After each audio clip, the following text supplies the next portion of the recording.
और सभी बच्चे जो शांत बैठे रहें। सभी बच्चे क्लास 6 के आज हम आपको इकाई जो फर्स्ट है आपकी, वो है आपकी दैनिक जीवन में विज्ञान। ठीक, तो आज हम सभी जो इतने भी लोग रहते हैं इस पृथ्वी पर, तो इतने ज़्यादा से ज़्यादा सारे लोग हैं, तो उन सभी लोगों की ज़्यादा से ज़्यादा ज़रूरत बढ़ती जा रही है। और वह सारी ज़रूरत क्या है, उनकी केवल जनसंख्या बढ़ने के अनुसार जैसे जैसे हमारी जनसंख्या बढ़ती जाती है उनकी ज़रूरत बढ़ती जाती है। और आज अगर हम अपनी ज़िंदगी के लिए देखते हैं तो हमारी ज़िंदगी में विज्ञान ने बहुत कुछ किया है। आज विज्ञान का ही इतना बड़ा योगदान रहा है इस मानव के जीवन में कि उसने मानव को तरह तरह की मशीनें दी हैं, तरह तरह के वो यंत्र दिए हैं, तरह तरह की मेडिकल के लाइन में जो आज बीमारी अगर किसी हो जाती तो बीमारी का पता चल जाता है, इस प्रकार की मशीनें उन्होंने दी हैं। आज विभिन्न प्रकार की जो बीमारी थी जिसकी वजह से लोग मर जाया करते थे, उनकी अच्छी अच्छी दवाओं को किसने दिया है, केवल विज्ञान की देन है। आज अगर हम देखा जाए तो बहुत सारे ऐसे काम हैं जिन्हें पहले तो करने में बहुत समय लगता था, लेकिन जैसे ही वो विज्ञान का युग आया है तो विज्ञान की वजह से वह चीज़ बहुत ही कम समय में होना संभव हुआ है। तो मैं यहाँ पर देखिए इस चैप्टर के अंतर्गत आपको जो आपकी इकाई फर्स्ट है, इकाई है आपकी फर्स्ट, दैनिक जीवन में विज्ञान।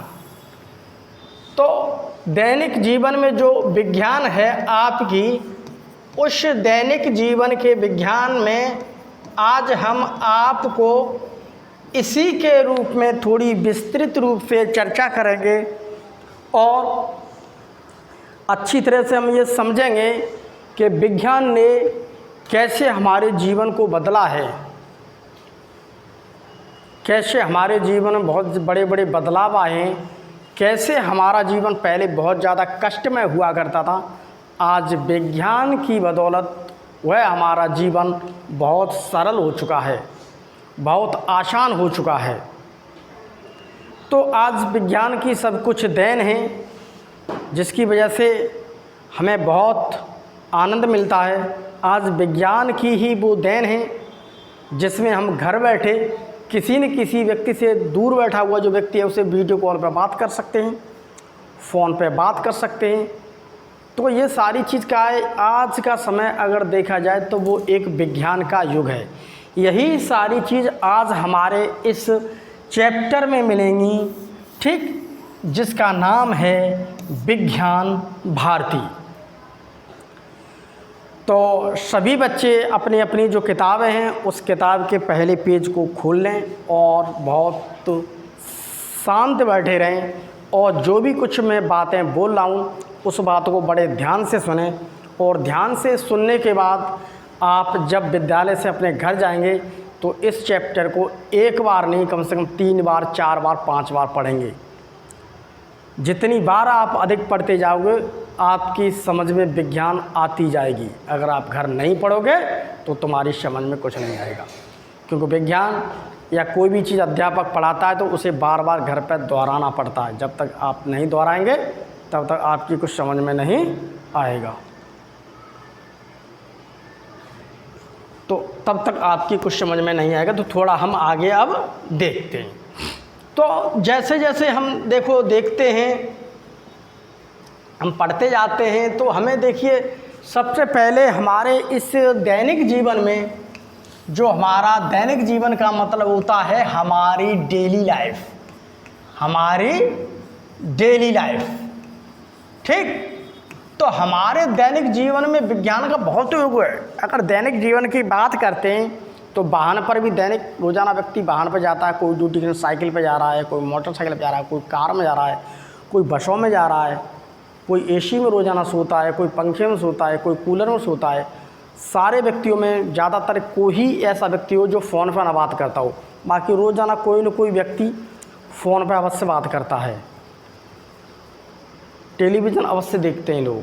तो हमारी दैनिक जीवन में देखिए बहुत सारी चीज़ें हैं। आज हम इसी चीज़ को थोड़ा समझेंगे, विज्ञान देखो कैसे शुरू हुआ, विज्ञान ने कहाँ हम देखो बदलाव किया और हमारे सोचने की प्रवृत्ति कैसे चलती है, वो इस अध्याय में आपको सब कुछ मिलेगा। तब तक सभी बच्चे शांत बैठे रहें, ठीक। तो देखिए हम एक बात करते हैं, जो हमारी पृथ्वी है, जो हमारी क्या है पृथ्वी, इस पृथ्वी पर जितने भी जानवर हैं यानी कि पशु हैं, ठीक, उनमें अगर हम मानव की देखी जाए तो मानव एक ऐसा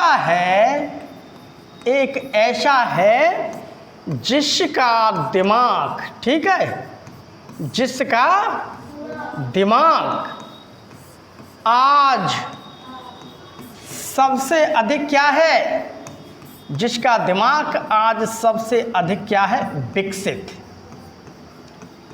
ठीक, सबसे अधिक पते। अगर हमारी पृथ्वी की बात की जाए तो पृथ्वी पर मनुष्य ये भी एक जानवर ही है, एक जंतु की श्रेणी में आता है। वैसे तो जंतु की श्रेणी में बहुत सारे जीव आते हैं, बहुत इस प्रकार के कीड़े मकोड़े और आपके भैंस है, बकरी है, ये सभी आते हैं जीव जंतु में। उसके अलावा आपका चिंपैंजी आता है, आपका बंदर भी आता है, देखा है आपने, उसे मैं देख रहा हूँ, ठीक। अब इनमें अगर देखा जाए तो एक मानव एक ऐसा है जिसका दिमाग सबसे ज़्यादा विकसित है। जब जिसका दिमाग सबसे ज़्यादा विकसित है और जिसका दिमाग जब सबसे ज़्यादा विकसित होगा तो वो सोचेगा, नई नई चीज़ों के बारे में सोचेगा। आज उसने अपने दिमाग से सोचते सोचते आज वो इतना आगे चला गया है, अगर हम बात करते हैं मंगल ग्रह या चंद्रमा की, तो आज इंसान वहाँ पहुँच गया है। आज उसने पूरी काया को बहुत कुछ बदल दिया है। तो हम देखिए एक ही बात यहाँ पर इस चैप्टर के अंतर्गत करेंगे। ज़्यादातर हमारा इस अध्याय में एक वैज्ञानिक विधि के ऊपर जोर दिया गया है। तो देखिए मनुष्य सबसे ज़्यादा विकसित है हमारी पृथ्वी पर, तो मनुष्य स्वभाव से ही सदैव ही जिज्ञासु प्रवृत्ति का रहा है। जिज्ञासु प्रवृत्ति एक इस प्रकार की प्रवृत्ति है कि वो सोचता रहता है, किसी से किसी के बारे में कुछ पूछता रहेगा, प्रश्न करता रहेगा, भाई ये चीज़ कैसे है, ये कब थी, पहले कैसी थी। अब वो सोचेगा इसमें कुछ चेंजिंग हो सकता है कि नहीं, इसमें दिमाग लगाता रहेगा कि पहले 50 साल पहले ये कैसी थी, 50 साल पहले ये गाड़ी कैसी थी, अब 50 साल के बाद सोचते उन्होंने गाड़ी को बिल्कुल चेंज कर दिया है। तो उसकी प्रवृत्ति कैसी रहती है मनुष्य की, हमेशा सोचने की, किसी से कुछ न कुछ पूछने की, वो जानकारी रखने में रखता है, हमेशा कुछ न कुछ सीखता रहता है। उसे हमेशा अपने आसपास की दुनिया में घटने वाले प्रत्येक घटनाक्रम में कब, कैसे और क्यों जैसे प्रश्नों के उत्तर ढूंढने की उत्सुकता होती है। वास्तव में विज्ञान की शुरुआत इसी उत्सुकता से होती है। देखिए विज्ञान की शुरुआत कहाँ पर होगी, विज्ञान की शुरुआत उस जगह पर होगी, विज्ञान की शुरुआत वहाँ पर होती है जब कहीं पर भी कोई व्यक्ति किसी के बारे में पूछने लगे, किसी के बारे में समझने लगे, वो प्रश्न करने लगे। वो प्रश्न करने लगा कब का मतलब होता है समय से। आखिर में कोई मान लीजिए कि एक जानवर है या कोई चीज़ है कोई बड़ी सी, हम उसमें ये देखना चाहते हैं, ये पूछना चाहता है कि आखिर में ये कब से आई, पहले कैसी थी, इसका विकास कैसा था, इसका विकास कैसा था। तो यहाँ पर कब का मतलब होता है हमारा समय से। कब का मतलब क्या है हमारा, समय से। पहले कैसा था, वो थोड़ा वहाँ कर दे। दूसरी बात होती है देखिए कैसे, आखिर में ये पहले कैसी थी, अब ये कैसी है, ठीक, अब ये कैसी है, आखिर में इसमें कैसे कुछ चेंजिंग आई। पहले ये कैसी थी लेकिन अब कैसे, आखिर में इसमें कैसे चेंजिंग आए, लेकिन क्यों आए, आखिर में क्यों आए। तो इन सारी चीज़ों को देखता है, सोचता है। तो कब का मतलब होता है समय से। यही देखो बात इसमें कही गई है, हमारे इस घटनाक्रम कब, कैसे और क्यों। कब थी, आखिर में कैसी थी, किस प्रकार थी, आखिर में कैसे, उसके अलावा अब इसमें कुछ चेंजिंग आ गए तो कैसे आए चेंजिंग। तो ये सारी चीज़ें क्या होती हैं, हमारे विज्ञान को शुरू करती हैं। एक एक लाइन को बड़े ध्यान से सोचो और समझो, और हर लाइन को जाकर के घर जाकर के पढ़ना, क्योंकि यहाँ पर SCERT की पूरी लाइन को मैंने अच्छी तरीक़ा से समझाने की तुम्हें कोशिश की है। जिस प्रकार थी मेरे पास PPT बन सकती थी, उस प्रकार की तुम्हें समझाने की मैंने पूरी कोशिश की है। उसके अलावा और भी कुछ होगा तो इससे बेहतरीन मैं सुधार करता रहूँगा। अब हम देखिए, एक जब हम आगे बढ़ते हैं तो उस आगे बढ़ने में देखिए यहाँ पर हमें एक, सब बच्चों को एक चित्र दिख रहा है, ठीक। ये एक औरत है यानी कि माँ, ठीक, और ये क्या है, एक बच्ची इसकी, ठीक। तो ये बच्ची इससे कुछ पूछ रही है, कुछ क्या कर रही है, पूछ रही है, कुछ प्रश्न कर रही है।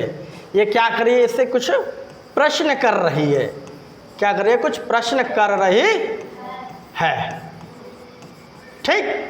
तो ये कुछ इससे प्रश्न कर रही है। तो थोड़ी देखते हैं हमारे SCERT की लाइन क्या कहती है, इसको थोड़ा समझेंगे। तो एक जिज्ञासु बालिका सीमा, इसका नाम दे दिया है उसने किताब में हमारी में, सीमा, ठीक। जिज्ञासु का मतलब हुआ था कुछ न कुछ पूछना चाहती है, कुछ समझना चाहती है, किसी के बारे में जानकारी लेना चाहती है। तो सीमा द्वारा उठाए गए प्रश्नों एवं जिज्ञासाओं द्वारा इसे समझने का प्रयास करें।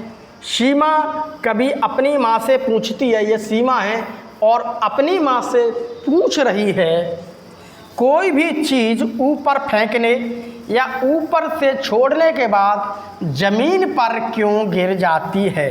पहला प्रश्न इसने ये किया कि कोई भी चीज़ ऊपर से नीचे कैसे गिर जाती है, नीचे कैसे आती है, आखिर में क्यों आ रही है। उसका मतलब यह है कि आखिर में ये क्यों आ रही है नीचे। कोई चीज़ हमने ली, बॉल ली, ऊपर फेंक दी, वो नीचे गिर गई। किसी पेड़ से फल पक गया, वो नीचे गिर गया। यानी जो भी कोई व्यक्ति है, कुछ भी सामान अगर फेंकता है तो हम जैसे ही ऊपर फेंकेंगे वो नीचे आ जाते हैं। उसने छोटी सी बात अपनी माँ से यही पूछी कि हम कोई भी चीज़ अगर हम ऊपर फेंकते हैं या ऊपर से छोड़ने के बाद वो सीधी ज़मीन पर ही गिरती है। ये हमारी ज़मीन इस ज़मीन पर आ जाती है, ठीक, ऊपर फेंकी ये ज़मीन पर ही आ जाती है। दूसरी बात, प्रेशर कुकर में खाना जल्दी कैसे पक जाता है। माने मम्मी कढ़ाई में अगर खाना बनाते हैं तो देर में पकता है, अगर भगोने का ढक्कन खोलकर, ढक्कन को अगर हम खोल दें उससे खाना बनाएं तो थोड़ा देर में पकता है। लेकिन प्रेशर कुकर के अंदर अगर हम चावल रख दें या दाल रख दें या कोई भी चीज़ रख दें, उसका ढक्कन अगर बंद कर दे दें तो खाना बहुत जल्दी पक जाता है। उसने ये बात भी कही। तो प्रेशर कुकर, दूसरा क्वेश्चन उसका ये था कि खाना जल्दी क्यों पक जाता है, ठीक, खाना क्यों जल्दी पक जाता है, ठीक, किसमें, प्रेशर कुकर में, ठीक, प्रेशर कुकर। ये मैं समझाने के लिए लिख रहा हूँ PPT, बाकी तुम्हें यहाँ से किताब को समझना, ठीक है। उसके अलावा दूध से दही कैसे बन जाता है। उसने दूसरा एक और प्रश्न कर लिया कि मम्मी भैंस तो दूध देती है, दूध को लेके आते हैं, ये कौन है कि भैंस तो दूध देती है, दूध को हम लेकर के आते हैं, लेकिन हम आखिर में यह देख रहे हैं कि वह दूध जो है शाम को रख देते हैं, उसमें कुछ छाछ वगैरह डाल कर, तो वो दूध क्या होता है, एकदम सुबह जब उठते हैं तो दूध क्या हो जाता है, एकदम दही में बदल जाता है। और गर्मी कुछ ज़्यादा ही पड़ रही है।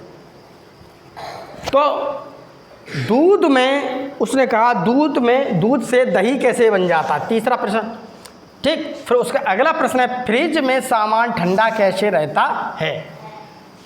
बाहर अगर पानी रखा है तो गर्म है, सब्जी बाहर रखी तो वो गर्म है और बेकार हो जाती है। लेकिन फ्रिज के अंदर अगर हम कोई भी सामान रख देते हैं तो वो ठंडा कैसे बना रहता है। एक छोटी सी बच्ची है, बहुत छोटी सी बच्ची है, वही लगभग में 4-5 में पढ़ती होगी, ठीक। चिड़िया कैसे उड़ती है, हम क्यों नहीं उड़ सकती। उसने दिमाग लगाया कि भाई हमारे पंख होते तो हम उड़ जाते, हमारे तो पंख है नहीं, लेकिन चिड़िया के पंख होते हैं तो चिड़िया ऐसे करके पंख लगाती है और चिड़िया उड़ जाती। लेकिन मम्मी हम क्यों नहीं उड़ पाते? भाई ये बात अपनी मम्मी से कह रही है कि नहीं? अब देखिए उसकी मम्मी ने कहा, उसकी माँ इस प्रश्नों का जवाब नहीं दे पाती। ये बेचारी माँ है, वो घरेलू काम करती रहती है और थोड़ी कम पढ़ी है, उसे ज़्यादा जानकारी नहीं है, तो वो सोचने लगती है बहुत देर तक और फिर वो इन प्रश्नों के जवाब नहीं दे पाती है। माने हमारी तो बिटिया ने ऐसा प्रश्न हमसे कर लिया, हम तो इनका जवाब ही नहीं दे पा रहे। तो उसकी माँ ने सिर्फ ये कहा, मैं इन सवालों के जवाब नहीं जानती हूँ, आप ऐसा कीजिए, तुम तो रोज़ाना स्कूल में जाती हो, टाइम से विद्यालय में रोज़ाना पढ़ने जाती हो, विद्यालय से जब आती हो घर भी पढ़ती रहती हो, तुम्हारे स्कूल में पढ़ाने वाले टीचर भी अच्छे हैं, तो तुम एक काम करना, यहाँ से बेटी तुम सुबह घर चली जाओ, वो सुबह बेटी स्कूल जब जाओ तो वहाँ जाने के बाद जो भी तुम्हारी टीचर होंगी या जो भी तुम्हारा कोई टीचर हो, ठीक, तो जो भी आप मैडम हो तो मैडम से पूछना, या आपके जो भी टीचर हो जो पढ़ाते हो अच्छे हों तो उनसे जाकर के बेटी सुबह ये बात पूछना, क्योंकि हम तो इसका जवाब नहीं दे सकती। फिर उसने क्या किया, अब हमारी इस कहानी में थोड़ी देखिए आगे चलते हैं, तो फिर देखिए इसमें क्या हुआ कि वो जो बच्ची है वो सुबह स्कूल में पहुंच जा कर के अपनी क्लास में बैठी हुई है, उसकी टीचर पढ़ाने के लिए क्लास में आ चुकी हैं, ठीक, उसके दिमाग में वही बातें चल रही हैं, उसके दिमाग के अंदर बातें चल रही हैं, कौन सी, क्या, उसके दिमाग में बातें चल रही हैं कुछ ऐसी, गरम हो गया थोड़ा, गरम, देखते रहना, ठीक है। तो उसके दिमाग में देखो बहुत सारी बातें चल रही हैं, हल्की सी ऐसे खिड़की को थोड़ा खिल दो, हल्की सी, गर्मी ज़्यादा पड़े थोड़ी सी खोल दो इस खिड़की को। तो उसके दिमाग में देखिए यही बात चल रही है। दूसरे दिन सीमा ने वही सवाल कक्षा में अपनी शिक्षिका से भी पूछा। अब इन्होंने ये सवाल अपनी टीचर से, अरे बंद कर दी, कौन मार रहा है। अब उसने क्या किया, अब इन्होंने ये सवाल किससे पूछा, अपनी टीचर से, बस रहने दी, उसी को रहना दी। अब देखिए शिक्षिका ने सीमा को समझाते हुए कहा कि आपके सभी सवाल हमारे आसपास की दुनिया से संबंधित हैं।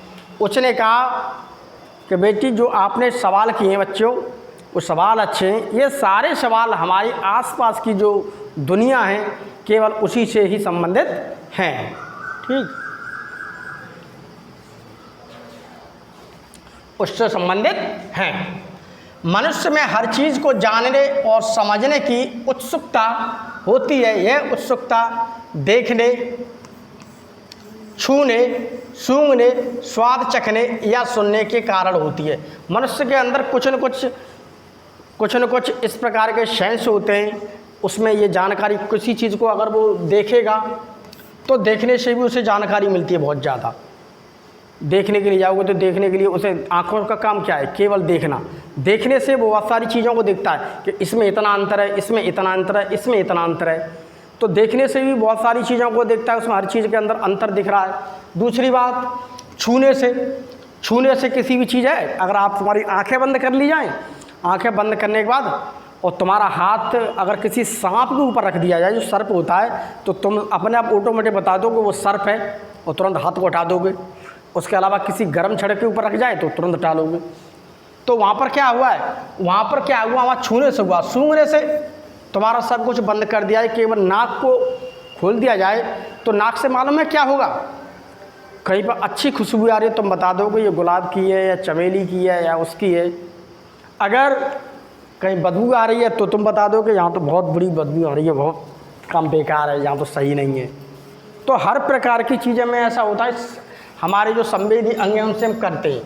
तो स्वाद चखने से भी बता सकते हैं, किसी भी की आवाज़ को अगर हम आंखें बंद हैं, रात में किसी की आवाज़, कुत्ते की आवाज़ भौंक रहे तो भी हम बता सकते हैं कि ये कुत्ते की आवाज़ हो रही है।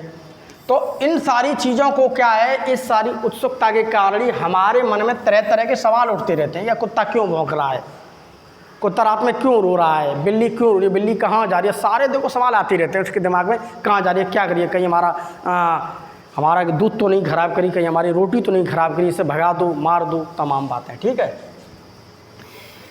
तो विज्ञानों ने इन्हीं सब सवालों के उत्तर देने की क्या करता है, कोशिश करता है।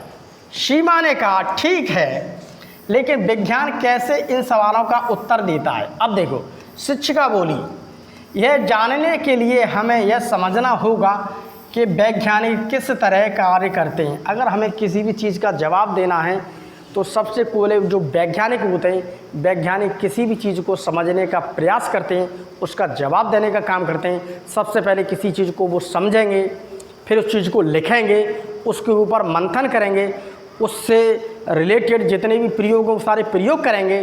तो वैज्ञानिक इस काम को हल करते हैं कि हमारी पृथ्वी पर ऑक्सीजन, वहाँ ऑक्सीजन क्यों नहीं है, वहाँ पर जाएंगे तो हम मर जाएंगे, कैसे क्या है, तो सारी चीज़ों को वैज्ञानिक खोजते हैं। वे जिस समस्या का हल खोजना होता है सबसे पहले उसका सूक्ष्म अवलोकन करते हैं। अगर वैज्ञानिक है या कोई भी व्यक्ति कुछ सोचना चाहता है, समझना चाहता है, तो सबसे पहले छोटे स्तर पर देखेगा। जैसे कृषि के वैज्ञानिक होते हैं तो मिट्टी को सोचते हैं, वहाँ की मिट्टी देखते हैं, खेत की मिट्टी कैसी है, इस मिट्टी के अंदर कोई कमी तो नहीं है। अगर इस मिट्टी के अंदर कोई कमी है किसी पोषण की, तो वहाँ पर उस पोषण की मात्रा को बढ़ा दो।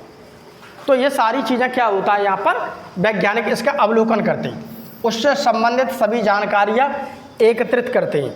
एकत्रित जानकारी के द्वारा वे अपने उत्तर के बारे में कल्पना करते हैं। कल्पना का मतलब सोचते हैं, ठीक। इस तरह किसी सिद्धांत की रचना की जाती है। सिद्धांत की रचना ही सवाल का सबसे अच्छा समाधान होता है। तो इस प्रकार से हम कहते हैं, शिक्षिका ने यह भी बताया कि सीमा का सवाल है कि वस्तुएं हमेशा ज़मीन पर ही क्यों गिरती हैं। आप रोज़ देखते हैं कि अगर आप कोई भी चीज़ हवा में उछालें या फेंकें तो ज़मीन पर ही गिर जाती है। क्या ऐसा हर जगह और हर वस्तु के साथ होता है? यह जानने के लिए आपको कई तरह के सवाल के प्रयोग करेंगे। तो थोड़ा हम इसमें आगे और विस्तृत रूप से पढ़ते हैं। तो एक व्यक्ति था जिसका नाम था न्यूटन। तो न्यूटन क्या था, वो भी एक हमारी तरह व्यक्ति था, बैठा किसी पेड़ के नीचे, सेब के पेड़ के नीचे बैठा है या किसी ऐसे पेड़ के नीचे बैठा है जिसके ऊपर फल लगे हुए। तो न्यूटन वहाँ पर बैठा हुआ था, सोच विचार कर रहा था, लेटा हुआ था। उसने देखा ऊपर से फल गिरा उसके ऊपर। उसने दिमाग लगाया, ये का इस महान इंसान ने ये दिमाग लगाया कि आखिर में यह जो है फल, यह फल जो है, ये व्यक्ति है, आखिर में यह फल नीचे ही क्यों गिरा मेरे ऊपर, ऊपर ही क्यों नहीं चला गया। अब वो सोचने लगा, सोचते उसके दिमाग के अंदर एक प्रश्न आया। बहुत सारे उसने प्रयोग किए, बहुत सारे के ऊपर बहुत सारे लोगों से वो सवाल करता रहा, जो अच्छे शांत हो, जो बहुत सारे पढ़े लिखे लड़के, बहुत सारे पढ़े लिखे जो लोग थे, उससे ज़्यादा सारे लोगों से पूछता रहा, लेकिन जवाब उसे नहीं मिल पाया। तब वह बहुत ज़्यादा पढ़ने के बाद उसके दिमाग में ये बात आई, पढ़ाई करने के बाद, कि हमारी जो पृथ्वी है, जैसे ये है हमारी पृथ्वी, तब वो समझ गया कि कोई भी चीज़ ऊपर से जैसे ही गिरी है वो सीधी पृथ्वी पर ही आ रही है, ठीक। तो वो ये समझ गया कि पृथ्वी जो है किसी भी चीज़ को अगर उसकी सीमा में है तो वह उसे अपनी ओर खींच लेती है। जैसे चुंबक को देखा सबने, अगर हम चुंबक को लेंगे, उसे रख देंगे, तो चुंबक के आसपास अगर हमने लोहे का बुरादा डाल दिया या लोहा डाल दिया तो चुंबक क्या करता है, उसे तुरंत लोहे को खींच लेता है। अगर उस चुंबक से थोड़ा दूर अगर हम लोहा डाल दें तो चुंबक नहीं खींच पाएगा। इसका मतलब है कि उसकी एक सीमा होती है। जैसे मान लीजिए ये है हमारी चुंबक,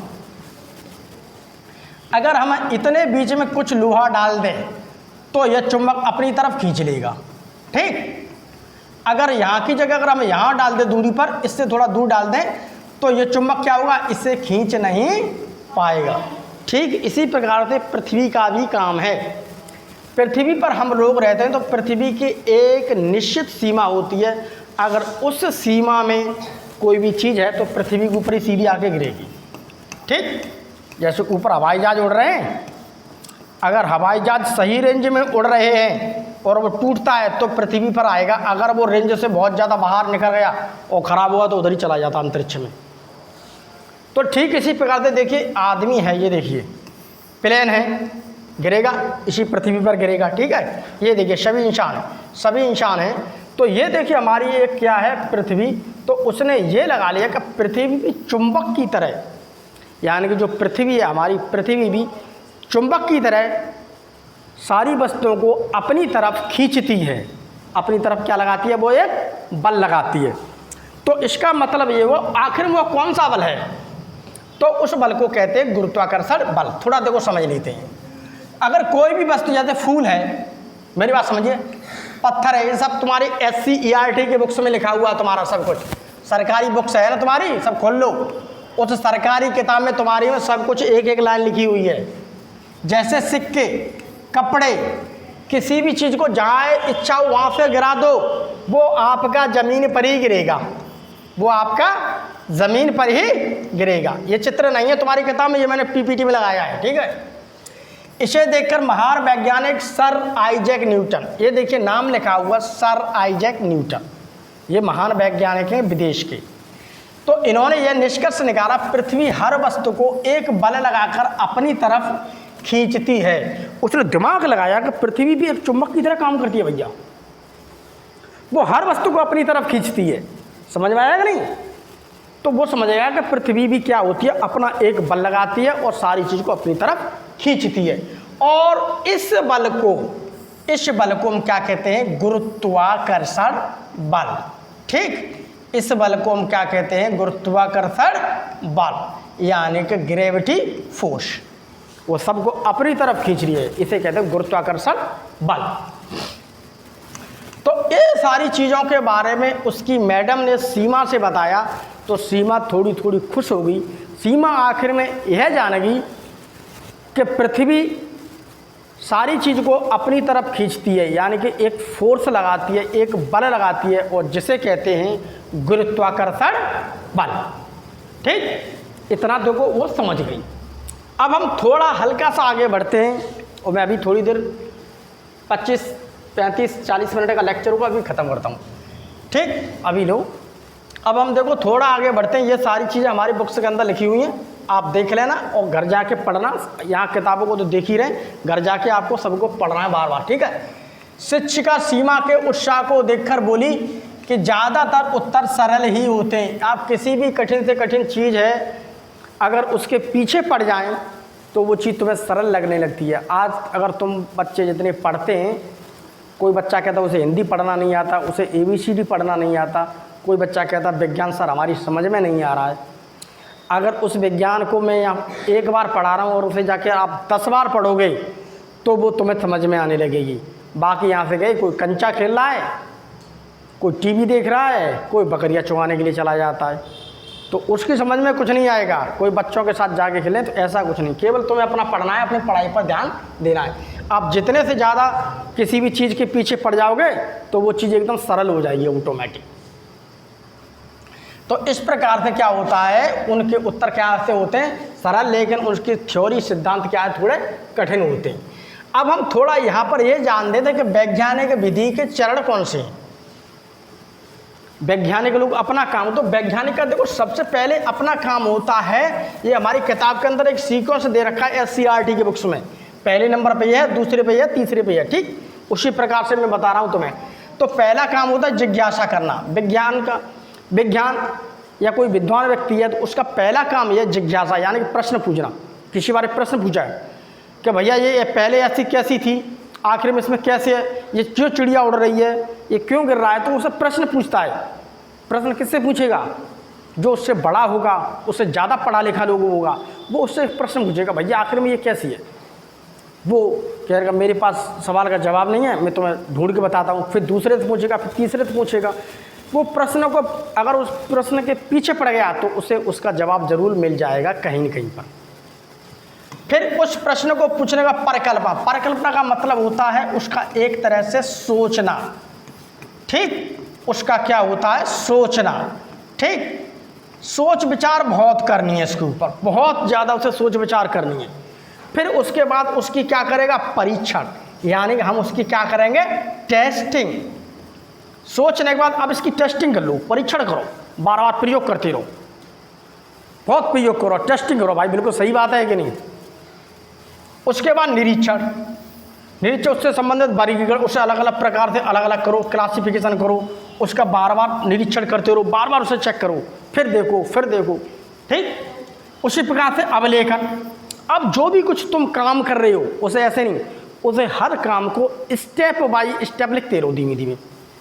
हम इतना काम कर रहे हैं, सारे कागज़ पे लिखते रहो पॉइंट बना करके, हमने इतना काम किया, इतने बजे काम किया, उस समय मौसम ऐसा था, सारी चीज़ को आप लिखते रहो। लिखने से कैसा होगा, जब किसी भी चीज़ को लिख लोगे तो वो चीज़ क्या हुआ, उस चीज़ को आप भूलोगे नहीं। अगर आप भूल भी जाते हो तो तुरंत डायरी में देख लोगे, अपनी किताब में देख लो। वैसे तो दिमाग में नहीं रहेगा तुम्हारा, क्योंकि मैं तुम्हें अभी पढ़ा रहा हूँ, अभी 15 मिनट बाद तुम सब भूल जाओगे। हर चीज़ को लिख के गया। अब उस पर बार बार विचार करते रहो, सोचो फिर विचार करो, सोचो फिर विचार करो, फिर निष्कर्ष निकालो। अब उससे ये देखो, रिजल्ट निकाल के देखो उससे क्या रिजल्ट बनना है आपके।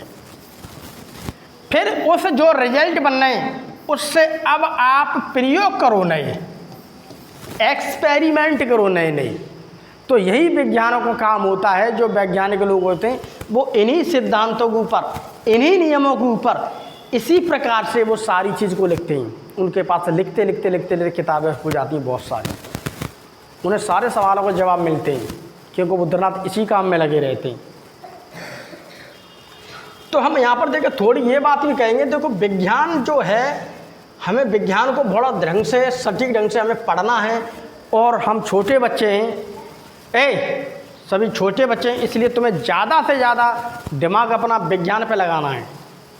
तो देखिए, विज्ञान ने, अब हम यहाँ पर देखिए दैनिक जीवन में विज्ञान की देन। विज्ञान जो है उसने, देखिए हमारी जो दैनिक जीवन है, डेली लाइफ है, उसने देखो बहुत बदलाव किया है।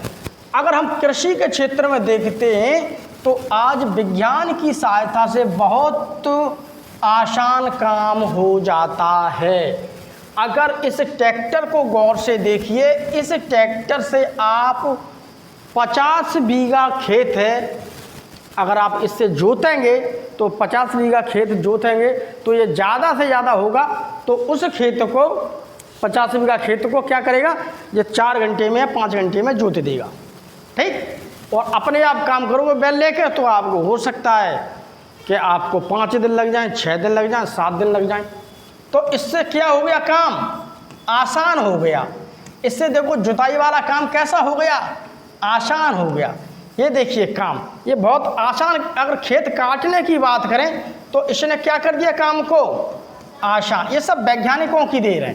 ठीक है। आज हम उसके अगर थ्रेशिंग करते हैं तो ये काम कैसा हो गया हमारा, आसान। सभी बच्चे बताओ कैसा हो गया काम, आसान। उसी प्रकार से अगर पानी की बात करते हैं तो आज वैज्ञानिक की वजह से पानी देखो ये फुब्बारे के रूप में चल रहा है। दिख रहा है आपको, कैसे देखो फुब्बारा सा निकला है, दिख रहा है सभी बच्चों। इससे ये होता है कि पूरे खेत के जो पेड़ हैं सबको पानी मिलेगा और कम पानी में ही काम हो जाएगा। खेती बहुत अच्छी होती है। इसे कहते हैं हम स्प्रे, इसे कहते हैं हम छिड़काव विधि। इसे कहते हैं हम क्या, छिड़काव विधि। छिड़काव विधि से क्या हो रहा है, हम कृषि को पानी दे रहे हैं, यानी कि खेतों को पानी दे रहे हैं। ठीक। छिड़काव विधि से कृषि को पानी देना। समझ में आया सही बच्चों को। देखो काम बहुत कर रहा था वो उन्होंने कैसा कर दिया, एकदम आसान। ये देखो शब्द लिखा हुआ है आसान, ये तुम्हारी बुक्स का शब्द लिखा हुआ है आसान। ये देखो मैं दिखा रहा हूँ, ये चित्र मेरी पीपीटी में, तुम्हारी किताब में नहीं है, तुम्हें समझाने के लिए बताया है। इसलिए ज़्यादा से ज़्यादा मात्रा में क्या हो, घर जाके किताब पढ़ो। ठीक। और देखिए हल्का सा, देखिए दिख रहा है तुम्हें, दिख रहा है, देखो कितना, देखो चेंजिंग कर दिया उसने। देखिए वही चीज़ है, वही देखो खेत कट रहा है बहुत जल्दी। अब 50 बीघा खेत को अगर हम बात करते हैं 50 बीघा खेत की, तो 50 बीघा खेत कितना होगा, ज़्यादा से ज़्यादा 4 घंटे में काट देगी भैया मशीन, 6 घंटे लगा देगी। अगर आदमी स्वयं काटेगा तो बहुत लोग लगेंगे इसे काटने में। ठीक। ये देखिए ड्रिप विधि से पानी चल रहा है। ये देखिए छोटी छोटी एक प्लांट लगे हुए हैं जो हमारे काम में आते हैं। उसमें देखिए पाइप पड़ा हुआ है, इस पाइप से थोड़ा थोड़ा पानी चलता रहता है। इस विधि में भी जो ड्रिप है, जिससे बूंद बूंद करके पानी चल रहा है, बहुत कम मात्रा में पानी चल रहा है। इसमें एक काम होता है, इसमें कम पानी में अच्छा खासा इन्हें पानी मिल जाता है पौधों को। सब वैज्ञानिक विधि का काम है, सारा काम क्या है, वैज्ञानिक विधि। अब हम मनोरंजन के रूप में अगर हम थोड़ा देखते हैं तो थोड़ा मनोरंजन के रूप में देख लीजिए। अब मनोरंजन के रूप में देखिए हम देखते हैं तो जैसे मनोरंजन के रूप में देखिए अब हम देखेंगे तो इसमें देखिए क्या है, हम घर बैठे देश विदेश की जानकारी व मनोरंजन टेलीविज़न रेडियो द्वारा आराम से मनोरंजन किया जा सकता है। तो देखिए अब हम अपने घर पर बैठे हुए, यहाँ घर पर बैठे हुए यहीं पर आप क्या करें, विदेश की फिल्म देख सकते हैं आराम से, समाचार सुन सकते हैं, आप घर पर ही तो बैठे हैं। अमेरिका की खबरें सुने, अमेरिका की फिल्म देख रहे हैं, ऑस्ट्रेलिया की फिल्म देख रहे हैं, पाकिस्तान की फिल्म देख रहे हैं, अफ़गानिस्तान की फिल्म देख रहे हैं, कहाँ, केवल घर पर बैठ करके, ठीक, कंप्यूटर पर घर पर बैठे हुए हैं हम, क्या है, घर पर बैठे। तो यहाँ पर बैठे बैठे हम क्या कर रहे हैं, हम बैठे बैठे क्या कर रहे हैं, कंप्यूटर से संदेश ले रहे हैं, ठीक, बात कर रहे हैं हम भैया, घर पर बैठे हुए मोबाइल और कंप्यूटर पर पढ़ रहे हैं, हम देश विदेश की किताबों को खोल करके पढ़ रहे हैं। आज मोबाइल पर घर बैठे हुए क्या कर रहे हैं, हम गेम खेल रहे हैं, हम फेसबुक चला रहे हैं, हम यूट्यूब चला रहे हैं, हम भैया इंस्टाग्राम चला रहे हैं, उसके अलावा भैया कुछ नहीं मिला तो हम तक गेम खेलते जा रहे हैं। आज देखा जाए व्यक्ति तो मोबाइल अगर जिसके पास है वो किसी के पास बैठता नहीं, मोबाइल में लगा रहता है, कभी फेसबुक चलाएगा, कभी यूट्यूब चलाएगा, कभी इंस्टाग्राम चलाएगा, कभी मैसेज को देखेगा, तो फिर क्या करेगा मालूम है, वो वही गेम भी खेलता रहेगा। बहुत सारे गेम आते हैं। और पहले ज़माने में ये रेडियो चला करता था, अब तो फ़िलहाल ये रेडियो तुम्हारा बंद सा है, बहुत कम है। इससे देश विदेश की खबरें समाचार सुन सकते थे, उसके अलावा यहाँ पर बहुत सारे गाने फाने मनोरंजन हुआ करते थे। तो ये सारी चीज़ आज आईसीटी में चलती है। आईसीटी का मतलब होता है information and communication technology, information and communication technology, ठीक है, उसमें देख लेना, लिख लेना, आईसीटी बोलते हैं। ये देखिए होता है हमारा क्या, इंटरनेट, ये क्या है हमारा इंटरनेट है। आज ये सारे काम हमें इंटरनेट की सहायता से उपलब्ध हैं। आज अगर हम देखा जाए तो हमारे आसपास इंटरनेट का क्या होता है, तार बिखरे हुए मिलेंगे और हर जगह पर आपको देखने के लिए क्या मिलेंगे, इंटरनेट मिलेगा। तो आज इंटरनेट का बहुत ज़्यादा क्या है, क्रेज है। तो थोड़ा बस मेरा काम होने वाला है, अभी मैं लेक्चर ख़त्म, मेरी स्लाइड ख़त्म होने वाली है, थोड़ा और मैं आपको बता देता हूँ। अब यहाँ पर देखिए, अगर हम पहले के ज़माने में अगर हम देखते तो खाना हम चूल्हे पे अगर हम पकाते हैं खाना, तो यहाँ पर थोड़ा धुआं निकल रहा है, ठीक, तो यहाँ पर हमें क्या मिलेगा, बहुत ज़्यादा मात्रा में धुआं है। तो इसका मतलब क्या है भैया, प्रदूषण हो रहा है। तो क्या हो रहा है, यहाँ पर प्रदूषण हो रहा है खूब सारा, और धुआं, और इन्हें भी खाना बनाने में बहुत तकलीफ हो रही है। आज विज्ञान की देन से हमें क्या मिल गया, LPG gas, liquid petroleum gas, ठीक। ये देखिए गैस जल रही है और ये हमने कढ़ाई रख दी है, यहाँ पर आराम से बैठ के सब्जी पकाते रहो और खाते रहो ताज़ा ताज़ा सामान। लेकिन पहले क्या था, पहले चूल्हा जलाओ, कंडे जलाओ, धुआं होगा, फिर रोटी बनेगी, बहुत काम है। लेकिन आज तो इसको कभी भी तुरंत काम कर सकते हैं, ठीक। गैस के चूल्हे से खाना शीघ्र पक जाता है, बहुत जल्दी पक जाता है। इससे समय और श्रम का मतलब होता है मेहनत की बचत होती है, मेहनत भी ज़्यादा नहीं करनी पड़ती है, तथा प्रदूषण भी कम होता है। तो अगर हम यहाँ पर प्रदूषण देखा जाए तो यहाँ पर प्रदूषण क्या है, कम, और यहाँ पर प्रदूषण क्या है, ज़्यादा है। तो इससे देखिए हमारी पृथ्वी को भी खतरा, यहाँ देखो प्रदूषण हो रहा है और यहाँ पर प्रदूषण नहीं हो रहा है। यहाँ खाना बहुत देर में बन रहा है और यहाँ खाना बहुत जल्दी बन रहा है। तो यही तो विज्ञान की क्या है, एक देन है।